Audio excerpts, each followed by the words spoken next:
केवल एक नजर भर आस्था को देखा था। उसके बाद उसने अपना पूरा ध्यान कार चलाने पर लगा दिया था। आस्था को यह रास्ता भी बड़ा ही जाना पहचाना सा लग रहा था, इसलिए आस्था ने थोड़ी सी हिम्मत जुटाकर अरमान से पूछा, मिस्टर सिंघानिया, आखिर आप मुझे कहां लेकर जा रहे हैं? लेकिन अरमान ने आस्था की बात का कोई जवाब नहीं दिया। आस्था के मन में सवालों का तूफान उठने लगा था। आखिर ये क्या करने की कोशिश कर रहे हैं? चलो हम मानते हैं कि यह हमारी बेवकूफी थी कि हमने नशे की हालत में इनके सामने सब कुछ उगल दिया और शायद इसी वजह से इन्होंने रॉकी का काम तमाम कर दिया। लेकिन अब जब इन्हें ब्लैक डेविल के बारे में सब कुछ पता चल चुका है तो ये ऐसे रिएक्ट क्यों कर रहे हैं जैसे इन्हें कोई फर्क ही नहीं पड़ता। लेकिन इससे पहले कि आस्था अरमान से कुछ और पूछ पाती, उससे पहले ही उसे नानी माँ का वॉइस मैसेज मिल चुका था। जैसे ही आस्था ने ब्लूटूथ कनेक्ट करके वो वॉइस मैसेज सुना तो उसकी आंखें आश्चर्य से चौड़ी हो गई। उसने सीने पर हाथ रखा और गहरी सांस ली। एकदम से उसके माथे से पसीना निकलना शुरू हो गया। अब अरमान ने जैसे ही ये देखा कि आस्था के माथे पर से पसीना निकल रहा है, तब उसने तुरंत कार साइड में रोक दी और उसे पानी की बोतल देते हुए बोला, पानी पी लो और बताओ क्या बात है।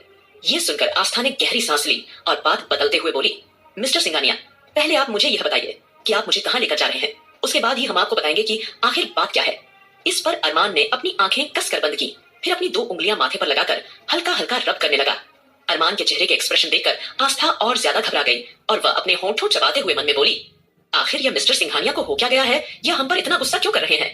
फिलहाल अरमान ने आस्था से कोई बहस नहीं की, बस कार स्टार्ट की और झुंझला कर बोला, तुमसे बात करने का कोई फायदा नहीं है, चलो मेरे साथ, हमें देरी हो रही है। इस पर आस्था अनमने तरीके से गहरी सांस लेते हुए खामोश हो गई। कुछ ही देर में अरमान ने अपनी कार अपने फार्म हाउस के सामने रोक दी, जिसे देखकर आस्था एकदम से चौंक गई और तभी उसे अचानक से याद आया कि अरमान ने उसे थोड़ी देर पहले बताया था कि उसने संजना को फार्म हाउस पर रखा है, तो क्या वो उसे संजना से मिलाने के लिए यहाँ लेकर आया है? आस्था उलझन भरी नजरों से यहाँ वहां देखते हुए अरमान के पीछे पीछे अंदर जाने लगी। लेकिन जैसे ही अरमान और आस्था ने फार्म हाउस के अंदर पहला कदम रखा, वैसे ही उन्होंने देखा कि पूरा का पूरा फार्म हाउस तबाह हो चुका था। इतना ही नहीं, अरमान के सिक्योरिटी गार्ड्स चारों तरफ मरे पड़े हुए थे। इतना खतरनाक मंजर देखकर आस्था का दिल जोरों से धड़कने लगा था और डर के मारे उसके चेहरे का रंग उड़ गया। उसने डरते हुए अरमान का हाथ कसकर पकड़ लिया। वहीं अरमान बिल्कुल ठंडी नजरों से चारों तरफ का इधर उधर जायजा लेने लगा। जैसे ही वो दोनों उस कमरे में पहुंचे जहां संजना को कैद करके रखा गया था, वो जगह भी पूरी तरह से बर्बाद हो चुकी थी। इसका मतलब साफ था, संजना को वहां से किसी ने छुड़ा लिया था। जब अरमान चारों तरफ इधर उधर देख रहा था, तब आस्था ने मौका पाकर फटाफट एक ग्रुप में मैसेज छोड़ दिया, क्योंकि उसे लगने लगा था कि अगर संजना यहाँ से गायब है तो जरूर कोई न कोई दुश्मन यहाँ आस पास मौजूद हो सकता है, जो शायद छुपकर अरमान पर वार कर सकता है। आस्था को तो केवल ब्लैक डेविल और राजवीर के बारे में ही पता था, लेकिन अरमान के न जाने और कितने सारे दुश्मन थे, ये बात अरमान सिंघानिया के अलावा और कौन जान सकता था। इसी सोच के चलते आस्था ने फटाफट ग्रुप मैसेज कर दिया। वहीं दूसरी ओर बाकी सब पहले से ही सतर्क बैठे हुए थे। जैसे ही सब लोगों को आस्था का मैसेज मिला, वैसे ही सभी लोग बिना देर किए फटाफट से फार्म हाउस की ओर रवाना हो चुके थे। वहीं आस्था ने अरमान की ओर नजरें घुमाई और असहज होकर पूछा, मिस्टर सिंघानिया, आखिर संजना कहां जा सकती है? आस्था को पूरा यकीन था कि यह काम जरूर राजवीर जिंदल का है, लेकिन वो सीधे तरीके से राजवीर का नाम अरमान के सामने नहीं ले सकती थी, क्योंकि वह जानती थी अरमान को भले ही ब्लैक डेविल के बारे में पता चल चुका था, लेकिन राजवीर जिंदल को तो वह अपना गुरु मानता था। अगर उसने राजवीर का नाम उसके सामने लिया तो वो न जाने उसके साथ क्या कांड कर बैठेगा, इसलिए उसने इस मामले में ज्यादा कुछ बोलना जरूरी नहीं समझा। थोड़ी देर बाद देखते देखते सभी लोग वहां पहुंच चुके थे और फार्म हाउस की हालत देखते ही सबकी आंखें हैरत से चौड़ी हो गई थी। सभी को बहुत बड़ा झटका लगा था। वहीं आहान के हाथ से उसका फोन लगभग छूट ही गया था। जैसे ही आस्था ने उन्हें बताया कि संजना को फार्म हाउस में ही कैद करके रखा गया था, तो सब और ज्यादा चौंक गए। अब सबको समझ में आ चुका था कि ये सब किया धरा शायद राजवीर या ब्लैक डेविल का ही हो सकता है। अरमान ने किसी को कुछ नहीं कहा। उसने ध्रुव की ओर नजरें घुमाई और काफी सख्त लहजे में उससे पूछा, उस एंटीडोट का क्या हुआ? किसने चुराया है एंटीडोट? अरमान के मुंह से यह सवाल सुनते ही ध्रुव के चेहरे पर हवाइयां उठने लगी थी। एक पल के लिए वह हैरत में पड़ गया। अगले ही पल वो समझ चुका था कि अरमान को एंटीडोट के बारे में काफी हद तक सब कुछ पता चल चुका है। हालांकि अरमान ने सीधे तौर पर उससे ये नहीं कहा कि वो कितना जानता है, इसलिए ध्रुव ने फिर सीधा और सच्चा जवाब दिया, वंशिका के प्रोफेसर मिस्टर प्रशांत जी पर कुछ लोगों ने हमला किया और उन्होंने जो आपके लिए एंटीडोट बनाया था, वह लोग उनसे एंटीडोट चुरा कर ले गए। ये सुनकर अरमान ने गहरी नजरों से आस्था की तरफ देखा। फिर अचानक अरमान आस्था के पास आकर उसके बेहद करीब खड़ा हो गया और उसके कानों के पास झुकते हुए वो धीमी आवाज में फुसफुसाया, अगर तुमने दोबारा ब्लैक डेविल के डार्क विला में जाकर एंटीडोट लेने के बारे में सोचा भी ना, तो मैं तुम्हारा भेजा उड़ा दूंगा और एक बार भी ये नहीं सोचूंगा कि तुम कौन हो। समझी तुम? इसलिए अपनी होशियारी अपने तक ही रखना। इतना कहते ही वो आस्था का हाथ कसकर पकड़ लेता है। उसकी आंखें भले ही डार्क थी, मगर उनमें कुछ इमोशंस नजर आ रहे थे। जैसे ही आस्था की नजर अरमान के खतरनाक एक्सप्रेशन पर पड़ी, तो एक पल के लिए आस्था घबरा गई। अरमान ने फिर अपनी आईब्रो चढ़ाते हुए बारी बारी से सबको घूरते हुए देखा और सीधा जाकर अपनी किंग चेयर पर बैठ गया। वहां का माहौल कुछ ऐसा लग रहा था मानो अरमान कोई राजा हो और उसके सिपाही उसके सामने सिर झुकाए खड़े हों। वहीं घबराई हुई आस्था उसके बराबर में खड़ी थी। अरमान ने फिर बारी बारी से सबको शांत नजरों से देखा और अचानक वो जोर से हंस पड़ा। चारों तरफ फैली लाशों को देखकर उसका इस तरह हंसना बेहद डरावना सा लग रहा था। अरमान के एक्सप्रेशंस देखकर सभी के रोंगटे खड़े हो गए थे और उनका दिल कांप गया। तभी आहान ध्रुव के कानों में फुसफुसाया, यार अरमान भाई को यह क्या हो गया है? ये इतना ज्यादा डेंजर साउंड क्यों कर रहे हैं? इतने सारे लाशों के बीच इस तरह हंसना कुछ ज्यादा ही भयानक नहीं लग रहा? यह कहते हुए आहान की आवाज अविश्वास और सदमे से भरी हुई थी। आहान के सवाल पर अबीर ने अविनाश की ओर आंखें घुमाई और मजे लेते हुए बोला, अविनाश भाई, इसलिए तो कहते हैं कि अपनी बेटी या बहन की शादी करने से पहले थोड़ी छानबीन कर लेनी चाहिए। चलो, इसमें तुम्हारी गलती भी नहीं है, क्योंकि जब तुम आस्था से मिले तब तक उसकी शादी अरमान से हो चुकी थी, लेकिन अब तुम अपनी बहन की किस्मत बदलने के लिए कुछ कर सकते हो ना। देखो तो जरा, किस सन की आदमी के साथ तुम्हारी बहन की शादी हो गई है, जो इस तरह डेंजरस अंदाज में हंस रहा है।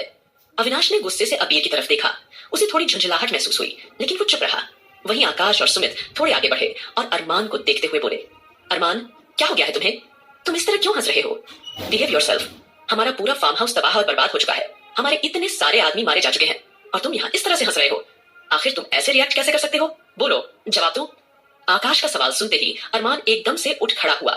इसी बीच आस्था अरमान ऐसे देखने लगी जैसे वो किसी पागल को देख रही हो। उसे इस तरह हंसते हुए देखकर वह अपने इमोशंस पर काबू नहीं रख पाई। उसने दांत भींचते हुए सांस खींची और फूट फूट कर रोने लगी। जितना भी दर्द उसके दिल में था वो आंसू बनके उसकी आंखों से बहने लगे। आस्था को यूं एकदम से रोते हुए देखकर आकाश, सुमित, अविनाश और अबीर सभी पूरी तरह बेचैन हो उठे। अविनाश की आंखें भर आईं। वो आगे बढ़ा और घुटनों के बल आस्था के पास जाकर बैठा, जो बहुत जोर जोर से रो रही थी। वह उसके कंधे पर हाथ रखते हुए बोला, क्या बात है गौरी, तुम इस तरह से क्यों रो रही हो? सब ठीक तो है ना गौरी? लेकिन आस्था उस समय अपने जज्बातों पर काबू नहीं रख पाई और अविनाश का हाथ झटकते हुए बोली, क्या ठीक है भैया? क्या ठीक है? कुछ भी तो ठीक नहीं है। हमारे पति हमारी आंखों के सामने पागलपन जैसा बर्ताव कर रहे हैं और आप कह रहे हैं कि सब ठीक है। देखिए ना, इतने सारे लोग यहाँ मरे पड़े हैं। संजना को किसी ने यहाँ से छुड़ा लिया है और ये किस तरह हंस रहे हैं। ऐसा लग रहा है जैसे से इन्हें किसी चीज से कोई फर्क ही नहीं पड़ रहा हो। कहते हुए वो गुस्से में लगभग हाँफ रही थी। फिर वह अपनी बात आगे बढ़ाते हुए बोली, कितनी मुश्किल से ये ठीक हुए थे, कितनी मुश्किल से हमने इन्हें संभाला था, कितनी मुश्किल से इन्हें अपनी जिंदगी में वापस लाए थे।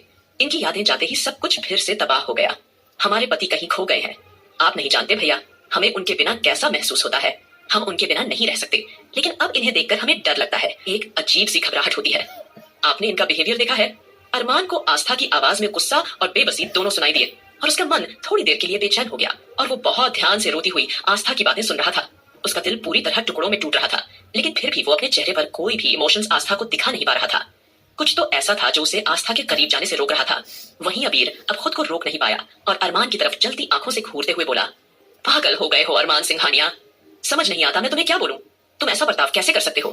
तुम्हें आस्था के सामने ये पागलपन दिखाने की क्या जरूरत है? तुम्हारी बीवी नाजुक है, कमजोर है, वो डर गई है तुमसे। अगर तुमसे अपनी बीवी संभल नहीं रही तो छोड़ दो उसे। मैं उसे शादी कर लूंगा, मैं उसे खुश रखूंगा। कम से कम वो इस तरह रोएगी तो नहीं। अबीर के शब्दों में कड़वाहट और दर्द साफ झलक रहा था। अबीर की कड़वी बात सुनते ही अरमान अचानक अपना आपा खो बैठा।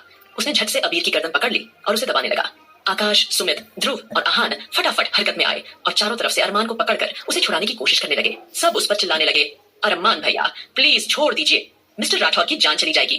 अविनाश भी आगे बढ़ा और अरमान को कंधे से पकड़कर पीछे खींचने लगा। वहीं आस्था भी जोर जोर से रो रही थी। उसका दिमाग उसके आपे में नहीं था, क्योंकि उसमें अजीब अजीब तरह के ख्याल आ रहे थे। अरमान का ये रूप देखकर वो बहुत ज्यादा डर गई थी। अरमान के कानों में अबीर के वही शब्द बार बार गूंज रहे थे, अगर तुमसे अपनी बीवी नहीं संभलती तो छोड़ दो उसे। अबीर के इस बिहेवियर ने अरमान के गुस्से को और ज्यादा हवा दे दी थी। अबीर की आंखें बाहर आने को तैयार थीं, लेकिन अरमान किसी की बात सुनने को तैयार नहीं था। जैसे ही सबकी घबराई आवाज आस्था के कानों में पड़ी, वैसे ही वह अपने होशो हवास में वापस आई। सामने का नजारा देखते ही वह अपने कानों पर हाथ रखकर जोर से चीख पड़ी, जिसे सुनकर अरमान अगले ही पल अपने होशो हवास में आया और उसने अबीर की गर्दन छोड़ दी।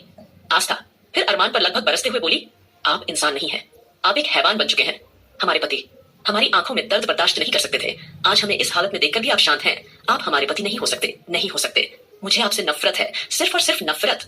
इतना कहते ही आस्था जोर जोर से रोते हुए वहां से भाग गई। अविनाश भी तुरंत अपनी बहन के पीछे पीछे भागने लगा था। वहीं अबीर गहरी गहरी सांसें ले रहा था। जाने से पहले उसने अरमान को सरकास्टिक नजर से देखा, फिर वो कड़वाहट से मुस्कुराया और बाहर निकल गया। अरमान ने उसे घूरते हुए ठंडी सांस ली और गुस्से में अपनी मुट्ठियां कसकर भींच ली।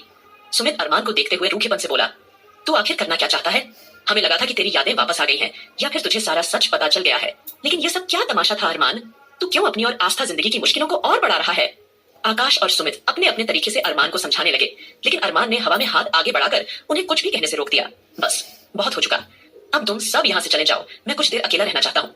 इस पर आकाश और सुमित ने सहमति में सिर हिलाया और चुपचाप उसे वहीं छोड़कर चले गए, क्योंकि वे जानते थे कि अगर अरमान चाहता है कि वे वहां से चले जाएं, तो इसका मतलब यही है कि उसे थोड़ा सुकून चाहिए। वहीं सबके जाने के बाद अरमान ने चारों तरफ यहाँ वहां नजरें दौड़ाई और अचानक रहस्यमयी ढंग से एक कमरे के अंदर चला गया।